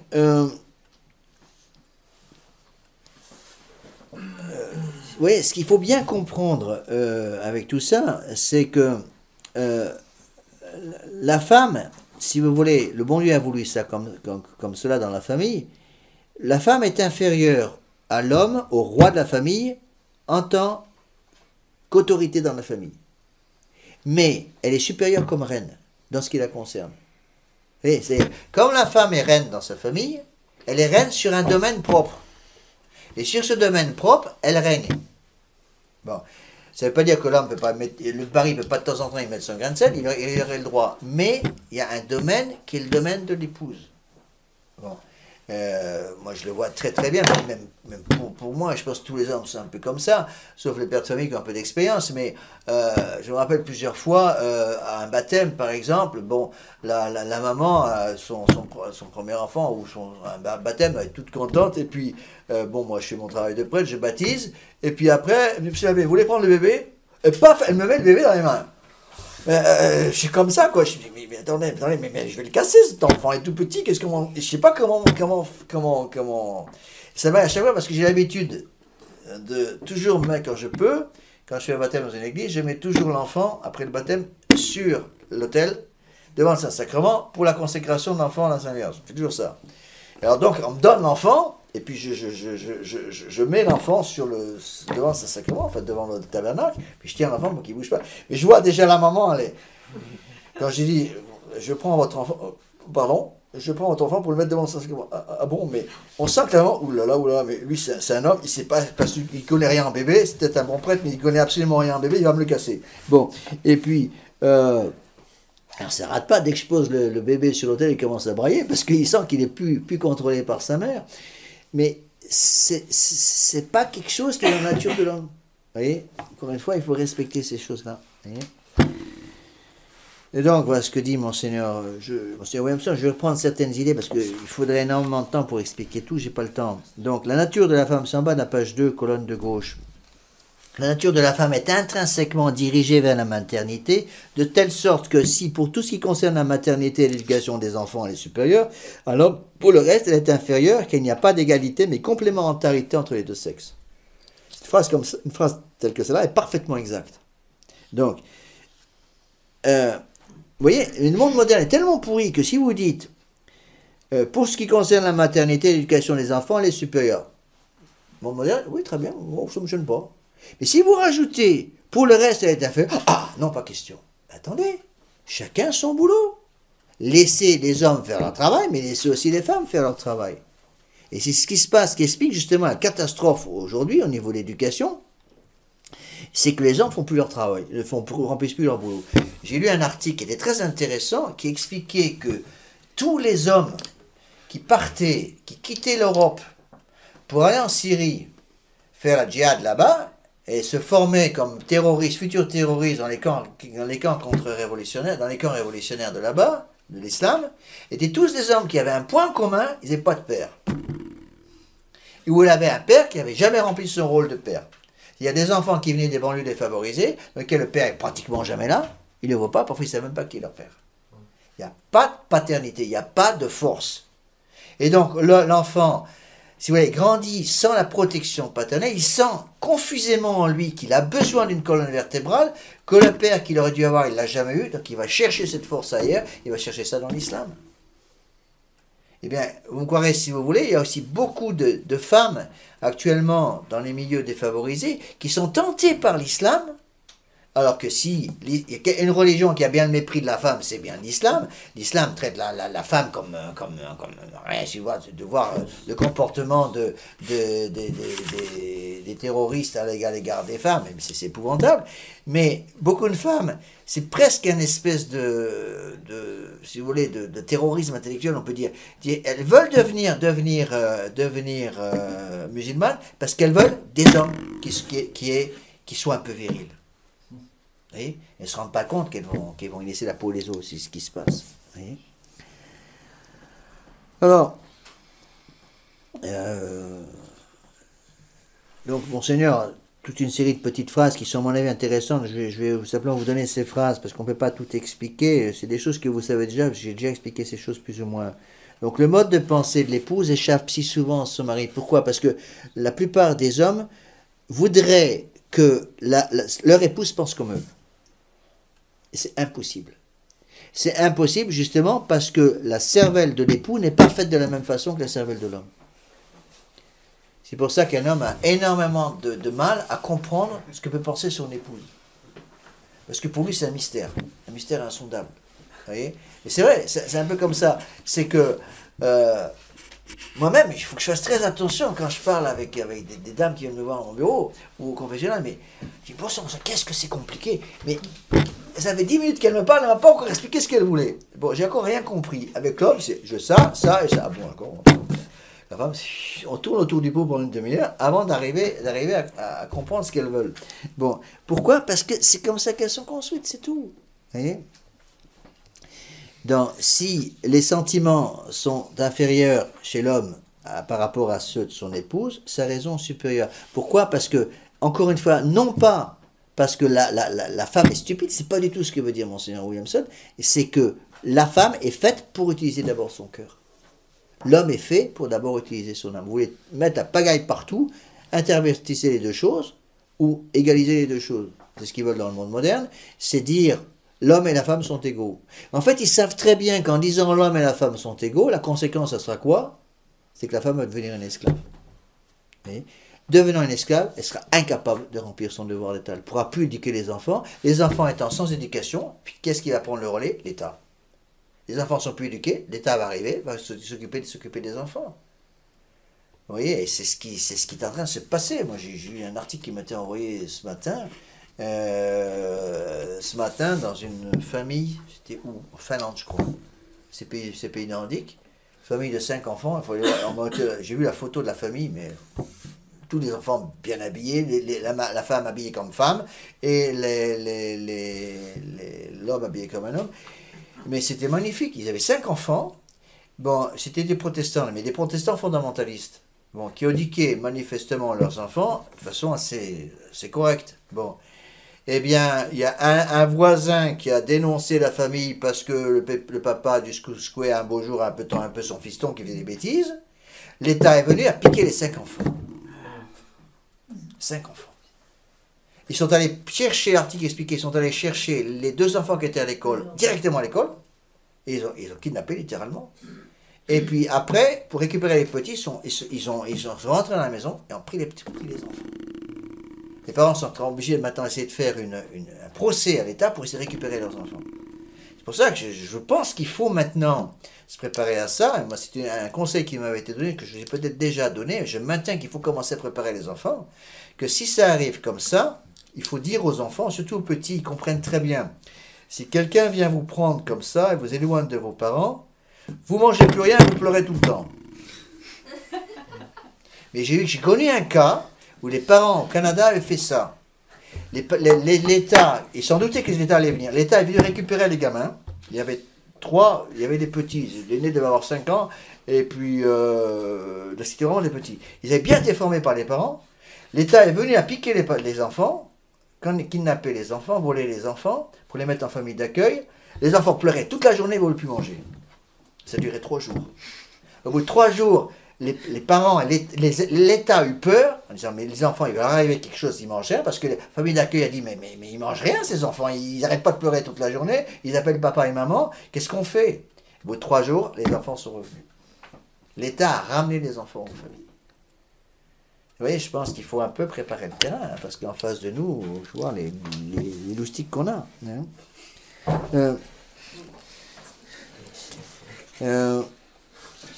Alors, rapidement, d'autres passages importants. Donc, prenez sous le titre Première raison de la page 2. Tandis que dans les universités modernes, il y a un passage qui me semble important là. Tandis que dans les universités modernes, les hommes suivent la règle de si cela te plaît, tu le fais. Au contraire, dans une vraie université, on est supposé penser aux réalités universelles, ce qui est la prérogative de l'homme. Bon. Notez aussi, c'est très important de comprendre que lorsqu'on commence l'exercice Saint-Ignace, qu'est-ce qu'on fait? On va d'abord à la fin. L'homme a été créé pour louer, honorer et servir Dieu, sauver son âme. D'accord? Une femme peut penser de cette manière, ou donner l'impression qu'elle brasse des idées spéculatives, mais alors elle ne pensera plus comme une femme. C'est-à-dire qu'elle pensera d'abord avec sa cervelle, de penser d'abord avec son cœur. Elle ne peut éviter le dilemme. Elle ne peut faire ce qui regarde en propre la pensée et le travail de l'homme sans détruire en même temps, au plus profond d'elle-même, une partie de sa nature féminine. C'est très vrai. Très vrai. Et là, il donne un exemple qui est bon. Ça, c'est des exemples de Monseigneur Williamson. Il était très doué pour les exemples. L'avocate vérifie-t-elle sa chevelure avant d'entrer dans la salle d'audience pour y plaider? Si elle le fait, c'est une avocate distraite. Si elle ne le fait pas, c'est une femme à qui il manque quelque chose. Mais c'est excellent comme exemple. C'est tout à fait ça. D'accord? Donc, la conclusion, c'est la vraie université tend à former des chefs, car les vrais étudiants ont réfléchi sur les différents degrés de réalité universelle. D'accord? Alors, après, il y a une note que j'ai mis de Monseigneur Williamson, j'ai mis en gras parce qu'elle est importante. Si une jeune fille, page 3, en haut, le deuxième paragraphe de la colonne de gauche. Écoutez, ça c'est très vrai. Si une jeune fille a utilisé nombre de ses années de jeunesse et beaucoup d'argent de ses parents pour acquérir une bonne éducation universitaire, sera-t-elle capable de se soumettre à un mari, surtout si ce dernier n'a pas lui-même reçu ce genre d'éducation? S'il a reçu un même genre d'éducation universitaire, ne va-t-elle pas souvent se disputer avec lui? Si elle a un diplôme, ne va-t-elle pas considérer comme humiliant d'avoir des enfants et les élever au foyer? Si elle a un gros diplôme, va-t-elle accepter l'humble gouvernement du foyer? Donc elle va être poussée à ne considérer que le travail de l'épouse, de la mère aux familles, est un travail qui est devenu sans valeur. Et c'est ça le drame dans la mentalité moderne, c'est que l'homme moderne considère que faire son devoir d'État dans une famille, de maman, d'épouse dans une famille, eh bien, ça n'a plus aucun intérêt. Et donc, les femmes modernes vont répondre, je ne suis pas une esclave. Mais ce n'est pas une question d'esclavage, c'est une question de devoir d'État. J'ai vu le même problème chez certains prêtres qui n'avaient pas compris ces choses-là, hein, pour le prêtre. Bon, j'ai connu des prêtres, moi, je me rappelle quand je suis arrivé à mon poste, j'étais dans la fraternité à l'époque, je suis arrivé à Richfield, et j'avais 6 ou 7 chapelles sous ma juridiction. On était 3 ou 4 prêtres, hein. Mais il y avait énormément de kilomètres d'avion à faire. Et le prêtre qui m'avait précédé avait mal fait son travail. Entre autres, c'est des prêtres qui considéraient qu'ils étaient là uniquement pour le surnaturel, le spirituel, les sacrements. Ils refusaient catégoriquement de s'occuper des autres choses. Bon. Eh bien, résultat des courses, ce prêtre avait laissé la comptabilité vierge. Les supérieurs n'avaient pas fait leur boulot pour réclamer que la comptabilité soit faite. Je me suis retrouvé qu'une chapelle, la comptabilité n'avait pas été faite pendant 10 ans. Bon. Pas un papier, rien. Je n'étais pas content du tout. J'ai dit à mes supérieurs, moi je ne refais pas 10 ans de comptabilité. Je pars d'aujourd'hui, je prends le relevé bancaire, je commence aujourd'hui. Les supérieurs m'ont obligé à faire toute la comptabilité pendant 10 ans. Des 10 ans. J'ai dû travailler comme un nègre au début, alors que j'ai plein de trucs à faire, pour revoir toute la comptabilité, refaire toute la comptabilité de 10 années. Vous voyez? Eh bien, il y a des prêtres qui tombent dans le même travers, qui considèrent que faire la comptabilité, c'est pas le boulot du prêtre. Si vous avez quelqu'un pour faire le boulot, très bien. Mais si vous l'avez pas, le prêtre doit faire le boulot. Son travail, c'est pas simplement, rassurez-vous, c'est pas un fantôme là-haut, c'est c'est Mathieu là-bas qui est arrivé, qui passe la nuit là-haut. Bon. Vous voyez ce que je veux dire? Donc, il faut que le prêtre comprenne que son travail, c'est pas simplement le confessionnal et l'adoration devant le Saint-Sacrement, c'est aussi les choses matérielles. Il faut que la comptabilité soit faite, il faut que le courrier soit fait, etc. Vous voyez? Alors, j'ai connu des prêtres, des prêtres qui refusaient catégoriquement ces choses-là. Et je connais certains prêtres, ils avaient des messages, et puis une fois par semaine, ils effaçaient tous les messages. Oup, voilà. Comme ça, le courrier était fait. Voilà. J'ai connu des prêtres qui, on croirait si vous voulez, mais ça je l'ai vu, de mes yeux vus, j'ai connu des prêtres qui branchaient tout le temps le répondeur du téléphone. On ne pouvait jamais avoir un prêtre. Alors, ils étaient en train de faire un peu n'importe quoi, y compris de faire la sieste, et puis là, ça sonnait. Alors, ils écoutaient, ouais, c'est qui ça? Pas de raison, je réponds pas. Vous voyez? Alors, le prêtre ne fait pas son boulot. Eh bien, ah oui, quand même, quand il y avait, je suis en train de mourir, venez vite, il faut laisser extraire mon onction, je suis mort dans 5 minutes. Bon, alors là, il se déplaçait quand même. Mais, vous voyez, il y avait une espèce de mépris des petites gens qui n'avaient pas des choses très importantes à faire. Et puis en plus de ça, il faisait très attention, parce que moi j'avais remarqué ça. Par exemple, il écoutait qui c'était. Si c'était un gros bienfaiteur, on répond tout de suite. Si c'est quelqu'un qui n'est pas un gros bienfaiteur, on ne répond pas. Et c'était comme ça. Vous voyez? Eh bien, c'est la même chose en matière familiale. C'est-à-dire que les gens prennent, si vous voulez, ne veulent pas remplir le devoir d'État. Dans tous les devoirs d'État, que ce soit le prêtre, que ce soit le... si vous venir, il peut venir dire à Mathieu. Si vous voulez venir à la conférence, un peu. Mathieu, si vous voulez venir assister à la classe, vous pouvez. Hein. Vous arrivez à la fin de semaine des cierges, mais ça ne fait rien. Oui. Tiens, donnez-lui là. Non, mais donnez ça, Mathieu. Voilà. Donc, on reprend ce que je disais. Vous voyez, le premier moyen de sanctification, c'est la sanctification par son devoir d'État. Donc, il faut que les parents expliquent ça aux enfants. Donc, le devoir d'État d'une jeune fille, ce n'est pas le même devoir d'État que le devoir d'État d'un homme. Et donc, chacun a son devoir d'État et qui correspond à ce que le bon Dieu veut pour cette personne. Bon, c'est de nouveau l'histoire de la fleur. Bon, si votre devoir d'État consiste à être une rose au centre du jardin, ben faites votre travail. Si votre devoir d'État consiste, parce que le bon Dieu veut ça pour vous, d'être une petite violette dans le coin, eh ben, soyez une bonne violette, c'est tout. D'accord? Alors, d'autres choses qui sont importantes, je vais essayer de finir rapidement, il ne faut pas regarder trop longtemps. Encore une fois, c'est des choses quand même très importantes. J'ai mis une petite note en page 3, là. J'ai dû rajouter cette note parce que là, il y a des distinctions que Monseigneur Williamson n'avait pas faites. Et je les ai faites. J'ai mis ça. La sagesse de la femme, ça c'est Monseigneur Williamson. La sagesse de la femme dans sa famille est sans prix, car elle vient tout droit de Dieu. Mais elle est sagesse incomplète et imparfaite qu'elle ne voit qu'une partie de la réalité. Pourquoi? Ça vient du fait que la femme, par nature, va faire passer le cœur avant la cervelle. D'accord? Alors, j'ai mis justement une petite note pour expliquer. La femme n'est pas moins intelligente que l'homme, elle l'est différemment. Si l'intelligence virile conçoit plus volontiers les abstractions, l'intelligence féminine met l'accent sur le concret et le possible immédiat, tout simplement parce qu'elle est docile à l'urgence du réel.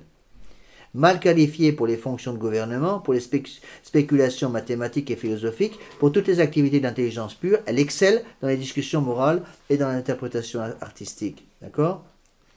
Après, Monseigneur Williamson dit, la pensée féminine suit le cœur, la pensée universitaire la tête. Puisque l'homme est fait pour penser d'abord avec sa tête, donc la pensée universitaire est plus directement dirigée pour les hommes que pour les femmes. Encore une fois, ça ne veut pas dire qu'on méprise les femmes, pas du tout, mais que chacun fasse son travail. Vous voyez? Et ça, c'est des choses élémentaires. Hein? Si la jeune fille ne remplit pas son devoir d'État, elle a tout simplement... Le bon Dieu, ne faut pas oublier qu'elle va avoir beaucoup de mal, parce que le bon Dieu a tout simplement fait son cœur et son esprit pour une toute autre tâche. Et alors, je dis toujours, quand j'avais cette lettre, que je la proposais aux retraitants, quand je prêchais à des femmes, je disais toujours, je leur mettais la pile de lettres sur la table, je dis, vous pouvez la lire, mais c'est à lire uniquement par des femmes intelligentes. Donc, si vous n'êtes pas intelligente, veuillez ne pas lire cette lettre parce que vous serez scandalisé par la lettre. Je voulais dire par là, j'expliquais, lettre à lire que par des femmes qui sont capables d'utiliser un petit peu de remplir la volonté du bon Dieu pour elles. Vous voyez? Et beaucoup de femmes, j'ai un tas de problèmes avec cette lettre parce que les femmes me disaient, c'est une lettre pleine de mépris pour les femmes. C'est faux. En fait, c'est une lettre pleine de respect pour les femmes. Mais bien comprise, elle remet la femme là où la femme doit être mise, parce que c'est là où la femme va pouvoir régner dans son domaine. Vous voyez? Si vous prenez une femme, vous l'enlevez d'un endroit pour lequel elle n'est pas faite, et vous la mettez dans un endroit pour lequel elle est faite, à ce moment, la femme va pouvoir faire son travail. Je donne un exemple. Ça, je l'ai vu aux États-Unis. L'État pas d'Oregon, c'était l'Idaho. Donc, tout à fait au nord des États-Unis, près de la côte la frontière canadienne, du côté pacifique. On avait un paroissien, là-bas, c'était un travail très fréquent chez les hommes, parce qu'il y a énormément de bois. Il avait ce qu'il appelle un mille, c'est-à-dire un endroit où on reçoit les troncs d'arbres, et on en fait des planches. Donc, une grosse, je ne sais pas comment on appelle ça, une scierie, voilà. Bon. C'est un travail très physique. Bon, parce que les grumes arrivaient, c'était des grumes de plusieurs centaines de kilos. Les hommes devaient prendre des gros crocs pour les amener devant les machines. Enfin, tout un travail comme ça. Et ça se passait très bien. Bon, le monsieur que je connaissais, c'était le patron de cette boîte. Donc, il avait un certain nombre d'hommes qui travaillaient sur une série qui marchait bien. Mais avec des hommes. Bon. Sa femme faisait la comptabilité. Bon. Et puis, le gouvernement a mis son nez là-dedans en disant égalité homme-femme. Monsieur, vous avez 15 hommes, il faut 15 femmes dans le travail. Le patron a pris la petite jeunette qui venait lui dire ça, envoyée par le gouvernement, il l'a mis devant un énorme bout de bois de 300 kilos. Bon, vous allez me bouger ça, mademoiselle. Ah, je veux pas le savoir, égalité homme-femme. Eh bien, ils ont bougé la boîte.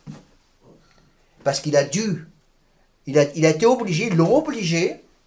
Il a dû renvoyer une partie, diminuer sa production, renvoyer une partie du personnel masculin, mettre des femmes qui étaient incapables de faire le travail, donc il a dû en faire des secrétaires, mais il n'avait pas besoin de 7 secrétaires. Et donc, la boîte a pratiquement... Ça, c'est le monde moderne. Où, encore une fois, imaginez quelqu'un qui dit cet exemple, oui, le gouvernement a bien fait, parce que cet homme avait manifestement que du mépris pour les femmes. C'est contraire. Cet homme dit à une femme qui respecte, mademoiselle, vous n'êtes pas faite pour ça. C'est pas votre boulot.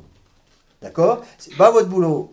Bon, c'est comme si vous voulez, si vous êtes dans un hôpital responsable d'une pouponnière pour bébé, bon, qu'un monsieur arrive avec des gros bras, bon, alors ben voilà, moi je voudrais devenir m'occuper des poupons.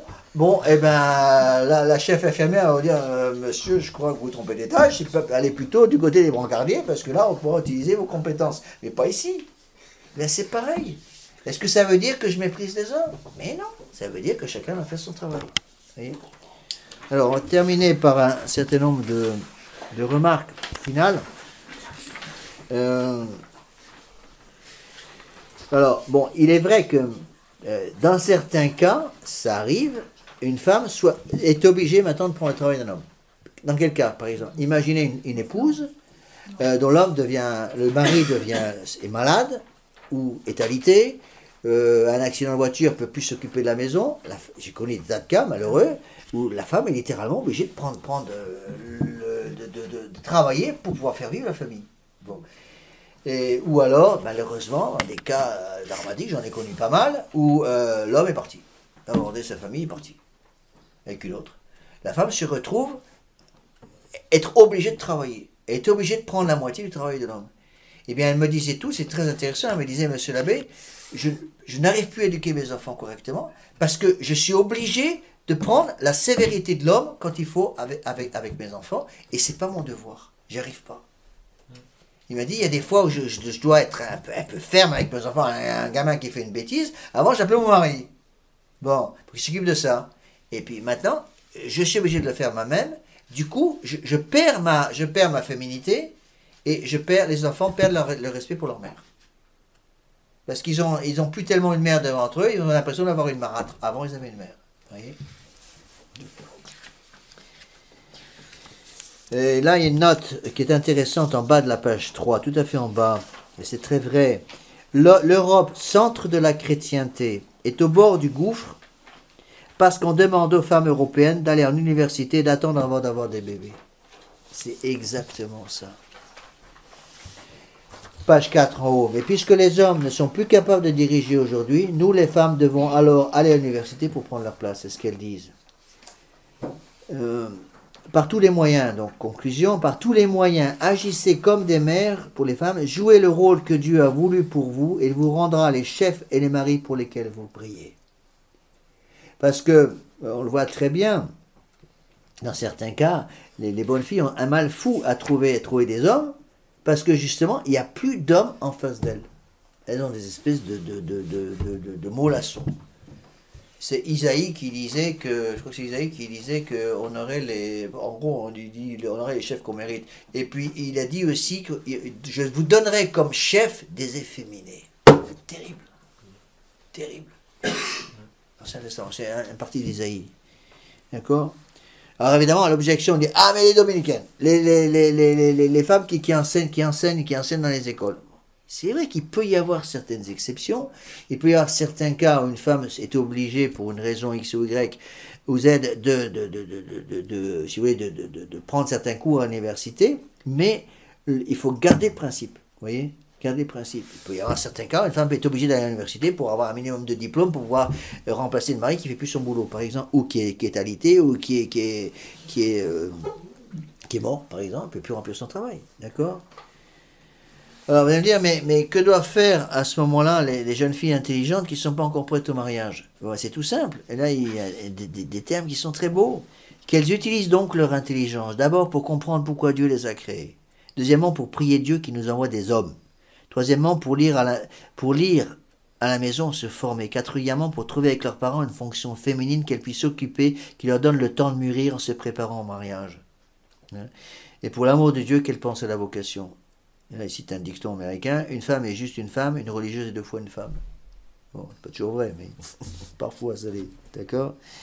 Et donc, on peut, il y a beaucoup de choses à dire sur les lettres comme ça. Une fois que vous avez compris les petites remarques qu'il a fallu faire sur cette lettre, qui étaient peut-être un peu trop dures en anglais, ou en français aussi, donc il faut comprendre, répondre à certaines objections. Vous voyez, rajouter certaines notes, à ce moment, il a parfaitement raison. Là, il va au fond du problème. Et Monseigneur Williamson, j'ai connu un Monseigneur Williamson qui était capable de comprendre une lettre comme ça pratiquement tous les mois. Hein. Et maintenant, c'est du jus de boudin, du jus de navet, quoi, et plus rien. Cette dernière lettre, c'est pour essayer de nous expliquer la messe éveillée avec la nouvelle messe, et donc qu'il y a des miracles eucharistiques avec la nouvelle messe. C'est n'importe quoi. Bon, on va terminer par une prière. Au nom du Père et du Fils et du Saint-Esprit, ainsi soit-il. Je vous salue Marie, pleine de grâce, le Seigneur est avec vous. Vous êtes bénie entre toutes les femmes et Jésus, le fruit de vos entrailles, est béni. Sainte Marie, Mère de Dieu, priez pour nous pauvres pécheurs, maintenant et à l'heure de notre mort, ainsi soit-il. Saints anges gardiens, veillez sur nous. Saint Pédis, Priez pour nous. Saint Joseph, Priez pour nous. du Père, du Fils et du Saint-Esprit, ainsi soit-il.